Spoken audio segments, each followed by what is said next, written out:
This is Gritty Birds 2.0. I'm here to help you reconnect to your passion for life, change your patterns, and ultimately empower the grit you already have within you to thrive as a creator. It's episode 2, and I'm biting the bullet. I'm going straight into trauma responses. I'll be sharing what they are, how they happen, and then giving a perspective into the Will Smith, Chris Rock, Oscar situation that only a person who's intimate with the destruction of trauma response can give. One of hope and empathy. If this is a topic that is triggering to you, I understand. I'm feeling that way right now. Take a break and come back to it, or don't. It's a tough one for me. But it's really important and core to the work of the show, so I'm changing the release order just a bit to address it. A really important programming note.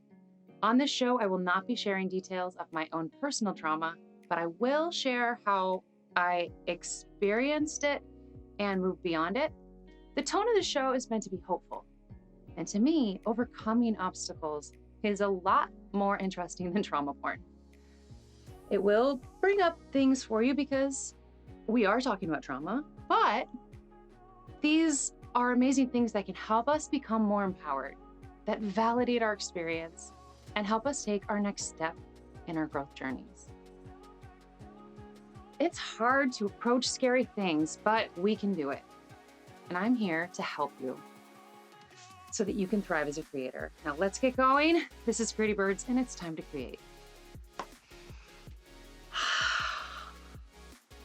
Oh, what is a trauma response, and did Will Smith have one?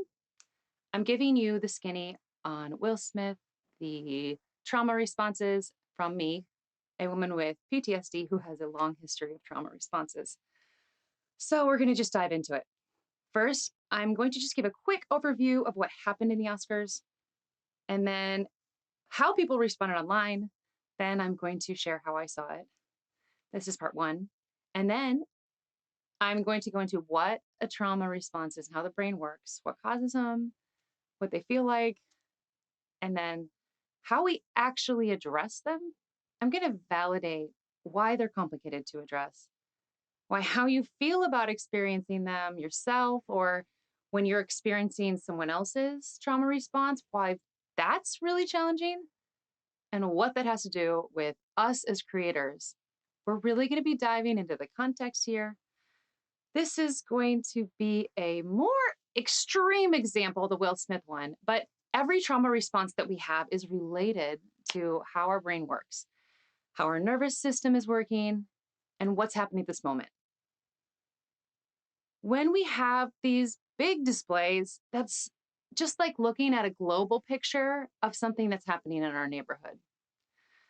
Every one of us has big responses and small responses, and they're all coming from the same way that the brain is working. And the way that we're going to work through with them has to do with understanding that it is our brain and being able to find the processes to help us get past them. Whew, let's get into it. Woo! Oh my gosh. I'm feeling really heightened tonight.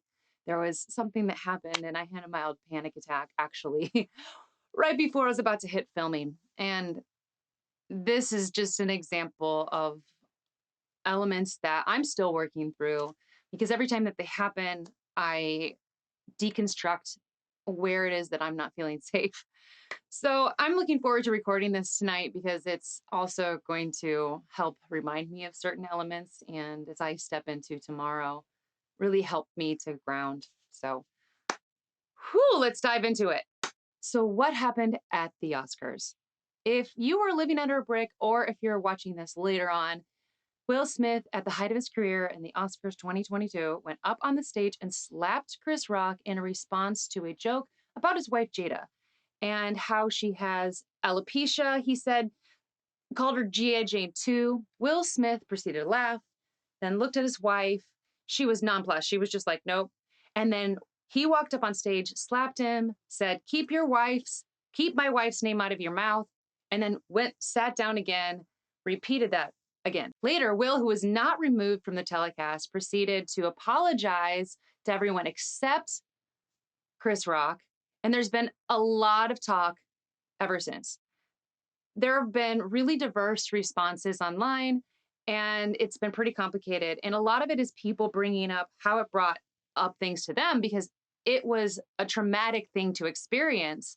And everyone had, in a way, a trauma response to what happened. There were people saying he should not have done that. You should never hit anyone. And then there were people who were like, it's totally okay that he defended his wife. And then there were people saying it was Jada's fault. She controls him. And then there were others who were like, if you're going ahead and blaming this on Jada, that's a toxic masculine thing. There were ways that people were expressing all across the spectrum. And every one of them knew that something was off in a way. And all of them were a response to how somebody has responded to a similar situation to trauma, like to what they've experienced. It's all valid because it's their reaction to what they saw. When I saw it, I saw a trauma response on stage and the train wreck of it. I felt a sadness for him. I don't know his life, but it didn't make sense to me that he would go up there and consciously do any of those things that he did. I've experienced what Will Smith was experiencing, if it was in fact a trauma response. And I know how terrible they are. They were never something that was planned. They were always instinctual, a fear-based response to trauma. And that's what I saw on stage. So what exactly is a trauma response? Let's get into this. First, let's talk about how the brain works. When something happens to us, whether it's good or if it's bad, our brain processes it and it stores it in our memories. If it's a big thing and a good thing, it's going to want more of it, like sugar. And it might say it's a worse thing, and then it's going to try to prevent that from happening. And then it's also potentially going to freeze it into the brain, and you're going to have a response later. Well, let's look at the brain. We've got three parts: amygdala, hippocampus, and your prefrontal cortex. When we have a big traumatic thing happen to us that's bad, those three should be working together to manage your stress. Our amygdala handles our emotions. Our hippocampus, it sets us in our place and time. And then our prefrontal cortex is the one that self-regulates us. So if they're working together, we should be able to note our surroundings, be able to calm down. But when we have a traumatic experience, it's burned into our area. So the next time that we encounter something that triggers it, that reminds us of it, maybe it's a smell or where you're at, something somebody says to you, any of these things can create a situation that creates a major trauma response. Your hippocampus, it imagines it is in that exact moment it was the first time. Your prefrontal cortex begins to be very highly reactive, while your amygdala is recreating in your body the physical feelings that you had, but heightened.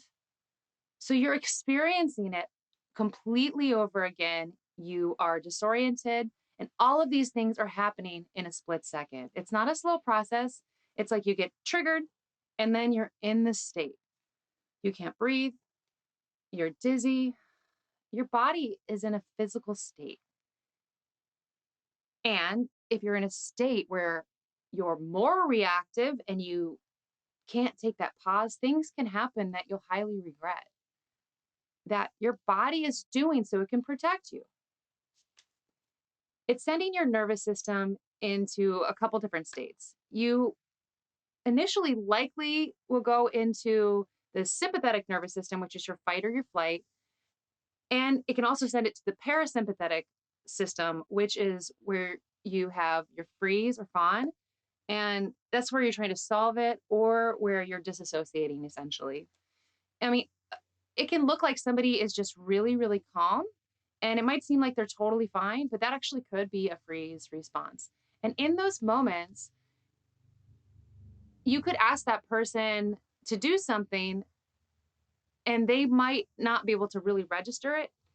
It's very hard to get those switched to the other way. So I've experienced both. In post panic attacks, I often experienced freeze. I'm not a big runner. I would say I've learned to step away from situations. It often could be things as small as replying to emails as my PTSD got worse. And it was never something that I wanted to do. It was just something that was happening because it felt like I didn't have control of myself anymore. And it was terrifying. So when I saw and heard Will Smith have this happen, I felt a sense of sadness for him because I don't know his life. But it just doesn't make sense to me that he would go up there and consciously do any of those things at the height of his career. About to get an Oscar. How on earth could that be good for his career? I don't actually know whether this happened, but I can imagine it. It's important that we recognize our trauma responses because, they aren't always as big as that. So let's back up and why it's applicable to you. The trauma responses that we are experiencing happen on all kinds of levels, and they're not always activated by one giant thing that's going to happen. So, one of the things that drove me to start this new Sense the Show is that I wished that I had the tools that I have now that I had 5 years ago when I was having such severe panic attacks. I wish I'd had them when I snapped at somebody in the afternoon in my classroom after school and lost my teaching job. I wish that I had more understanding of what was happening to me on the level that it was, so that when all the circumstances that led to what happened, to that eventually led me to leave Pretty Birds and everything that's happened, would have kept me in meditation. So I could have continued to have that pause. But I'd been doing better. I did EMDR and I was like, oh, we're good. So I stepped away. A lot of the things that we end up doing to work on this is maintenance. It's like watering your plants or fertilizing your soil. And it's kind of like you have that wiry plant that you forget to water and it still lives and it could live for a while, but it's not really quite right. We all have something that we get stuck in, and most of the time it's because we're having a traumatic response to something in the past. But we can change our relationship to it. If we learn skills that allow us to have pause, we have more control over it. If we have more confidence in the things that we do well, it has less control over it.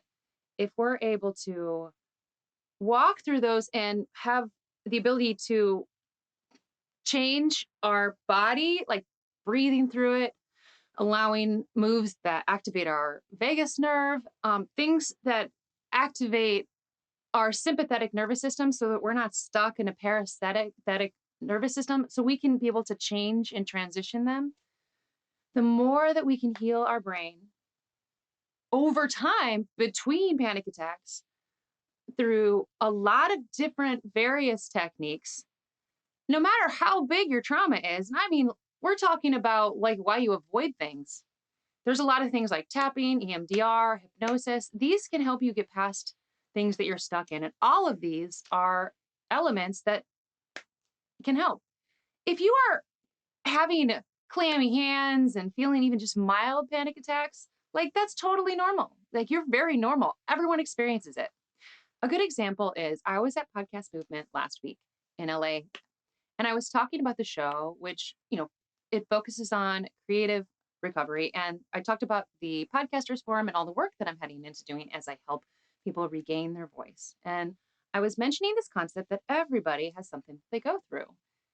We're talking heads of companies, people who really have their lives together that are accomplished in media. And every single person had something that they're stuck in. That's a fact. And one woman, she said, yeah, I can't be on stage. I had just been on stage emceeing. I could never go on stage. She'd done Toastmasters and all kinds of things, but nothing had worked for her.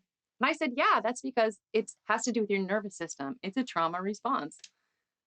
And she looked at me and she laughed and she said, yeah, it all comes down to that one time in elementary. I was giving a presentation and the teacher made fun of me. I have never wanted to go in front of people again in my life. There you go. Sometimes we can't remember exactly why it is that we do the things that we do, but usually it's something that happened when we were young. And since it wasn't something that we needed to overcome, it just kept moving on.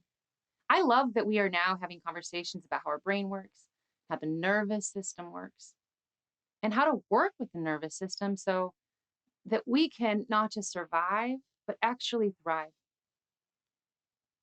This is why it's so important to understand traumatic responses, not because you're having humongous ones or major panic attacks, but because our reactions really are a small version of these. And your nervous system said, no way, Jose, we don't want to experience that anymore. And it's held you back in so many ways your whole life. And there are ways to move through it. If I can get through and move to the other side, I promise you that you can move through everything that you want to as well. You're not resigned to experience that for the rest of your life. It does not have to be your life. It doesn't define you. I'm going to say that again. It's really important. Whatever thing that you experienced, the thing that created that trauma response in you that just hate, that feels so uncomfortable, it just doesn't define you. What happened to you wasn't okay. It should not have happened. Whatever it was, even if you think that it's silly, it shouldn't have happened. But I know for a fact that you can move past it. I'm not promising that it's going to be easy or that it'll completely go away.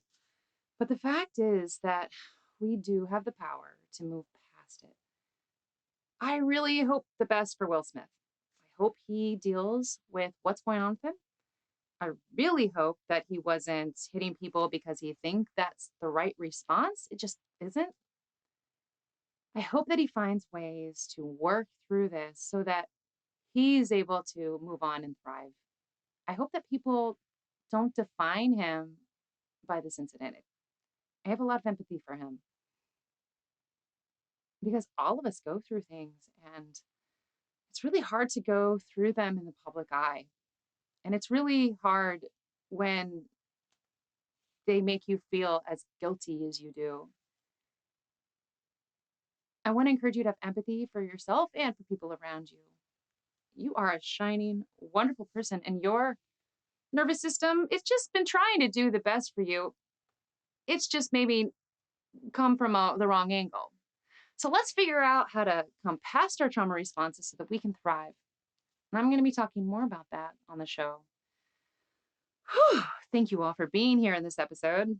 It was a tricky one, and I hope I described things in a way that helps you understand how we can think about trauma in a way that gives us a sense of empathy.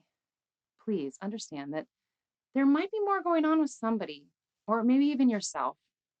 Don't beat yourself up, even if it's as big as Will Smith or as small as being embarrassed in front of a classroom. You are valid. Your trauma is valid. And guess what? You have the capability to move past it. It's not gonna define you. You can regain control of your nervous system.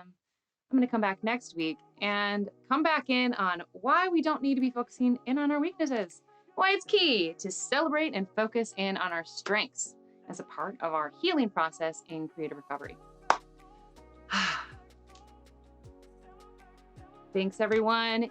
You can go ahead and follow this episode. It comes out on Wednesdays and on Fridays on YouTube. So you can get that early listen before you catch the video over on all of those different places. And you can also follow me on socials over at Gritty Birds and Gritty Birds Media and the Podcasters Forum. And I'm just really happy to have you guys here. Send me a message. Let me know, like, what have you experienced? I'd love to hear a little bit about your story and to get to know you and about your life. How have you processed and moved through some of your traumatic things? What are some of the things that you're getting stuck in? All right, I'll see you again next week. Mwah. Till then, bye.